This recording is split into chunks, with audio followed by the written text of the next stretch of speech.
Hey, everybody. So I get this question a lot.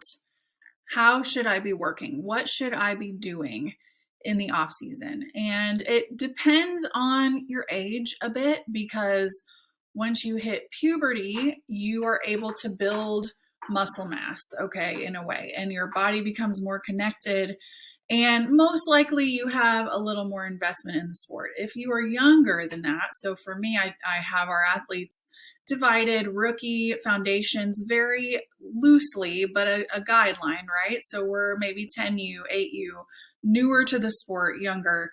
Um, it's important that we don't overuse our body and we don't burn out. And that goes the same for middle school and high school athletes as well, past puberty.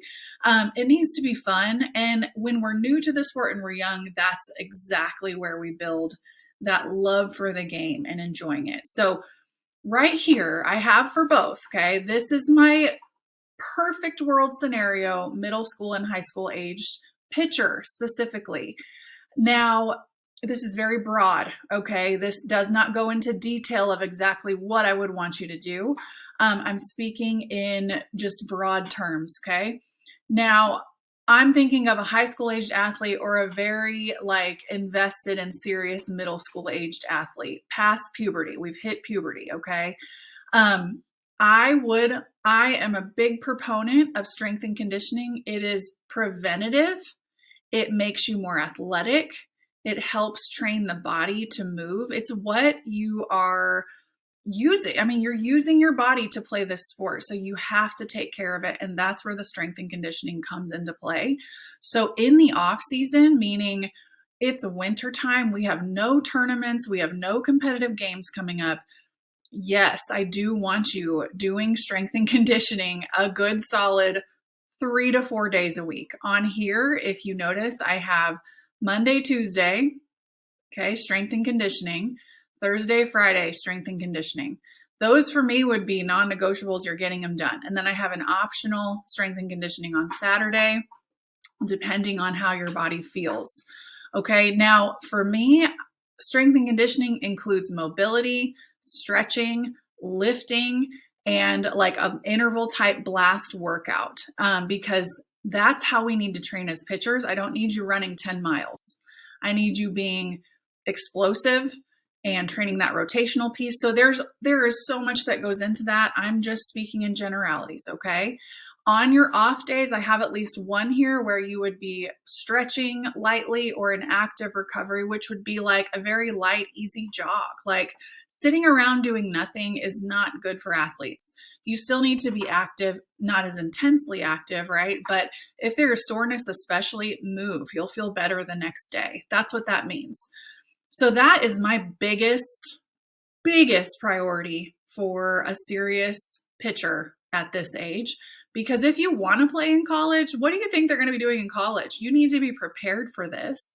And if you don't, by starting that strength and conditioning in the high school times, right, you're going to get injured pretty quickly. So training your body in that respect is huge in the off season.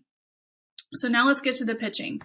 In my weekly workouts that I send, I have usually a circuit, a meat part of your workout. And I always give you a game-like pitching work, and I always give you a finisher as well. When I'm talking about this spin work / circuit of the weekly workout, that is what I mean, because all of those things are drills and progressions that work on your footwork, that work on your spins. And I always let you guys know, if you're an advanced pitcher with more pitches than a fastball or changeup or whatever, work in those pitches. Choose 2 for this day and work those spins in those progressions and drills while we're working on our footwork, our sequence, all the things that we need to keep sharp, right, with the spins of our pitches. So that's what I mean by that, not full reps, okay? This is progression type work. The weekly workouts are perfect as far as the circuit goes for that, okay?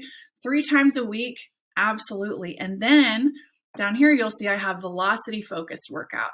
In the off season with no games, you should be working to hone in those bigger mechanics, the sequence, the hip drive, the rotation, your drive off the mound. Make sure you're working in order, that the left, the right, they're doing what they need to do, and that you're becoming bigger, stronger, faster, working more intensely with that.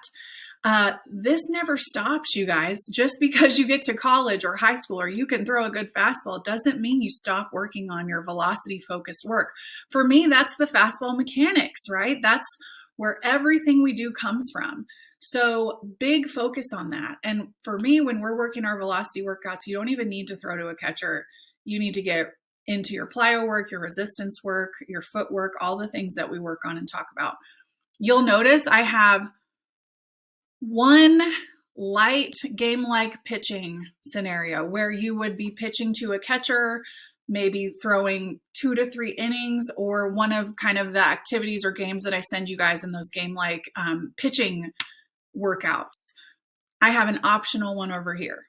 Okay, so your main focus as far as pitching goes is developing spin, being clean on your progressions and your drill work, and really focusing hard on velocity focused training, resistance, plyo, rotational power. Strength and conditioning is a must. That's a huge priority. If you don't throw it all during the week, but you get your training in the gym, awesome. That's huge. You cannot not be training in the gym. Okay. So again, this is very broad, and I need you to understand that I'm not saying that you throw 1, 2, 3, 4, 5, 6, 7, 8 times a week at full distance, at full power for an hour each. I'm not saying that. Each of these little sections could be 30 minutes, 20 minutes. And all of this in the middle on the afternoon part that I have is drill work, not full pitches off the mound. Also, one other thing I get is, how do I have time to do all this? There is time. If you want to do it, you will find a way. Get your strength and conditioning work in before school. If you have a gym or equipment at home, or if you don't, do body weight stuff. Get it in before school so it's done. Right when you get home from school, do your spin work and your drill work into a net. And then if you're lucky enough to come and see me in person, we'll get your velocity camp work in. Okay. Now, again, I'm not saying full reps on every single time this says to go pitch or do that. We're basically breaking up all the things that I send you in a weekly workout to specifics, right? So a finisher would go into your strength and conditioning. Game-like pitching is here. Your spin work and circuits are here, right? And then velocity focused work, that's more of like the in-person camps that I run, or our velocity focused works that we do online. So let's look at a rookies or a foundations athlete. So again, this is kind of like 10U, first year, 12U. Biggest thing is that you're having fun. So don't get too intense about this, mom and dad and coaches. These kids, we've got to develop the love for the game, okay? As far as strength and conditioning goes, that doesn't go away, but your body weight work and agility type work, our biggest job at this age is developing coordination and athleticism. We're still doing that at the high school level and up as well. But here, bodies are growing. Let's just work on getting a core engaged, learning how to do that, learning how to move like an athlete, and have fun with it. Then my drill work, perfect for you guys. 2 days a week, maybe 3 if you're feeling good, right? This would be mostly fastballs, maybe some changeups, depending on the level of the athlete. And again, these right here, the circuit stuff, we're not even talking full reps really. Majority of that is drill work and progressions. And then if you're lucky enough to get to come in person and see us in the facility, those on-ramp sessions that I have, I would be all over those. Because again, that's where we're developing consistency. We're being clean with the fastball mechanics.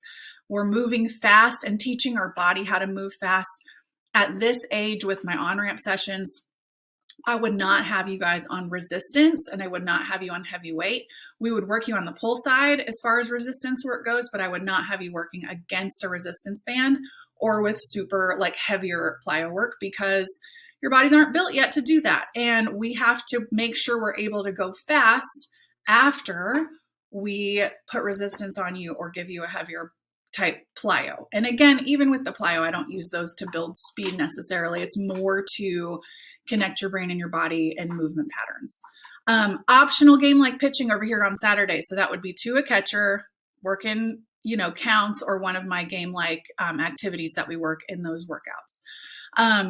So biggest thing at this level, have fun. You may have to push a mom and dad to get them out and work. I know that. 20 minutes. That's great, right? 20 minutes. Put your shoes on, get ready to work, get serious. Not serious, but like, don't just kind of do it in front of the TV is what I mean. Okay. Get into a location or an environment where you can focus and really work hard and then be done. I hope that this helps. Let me know if you have questions, you guys. If you take nothing away from this and you're an older athlete, get in the gym, please. All right, you guys, let's go.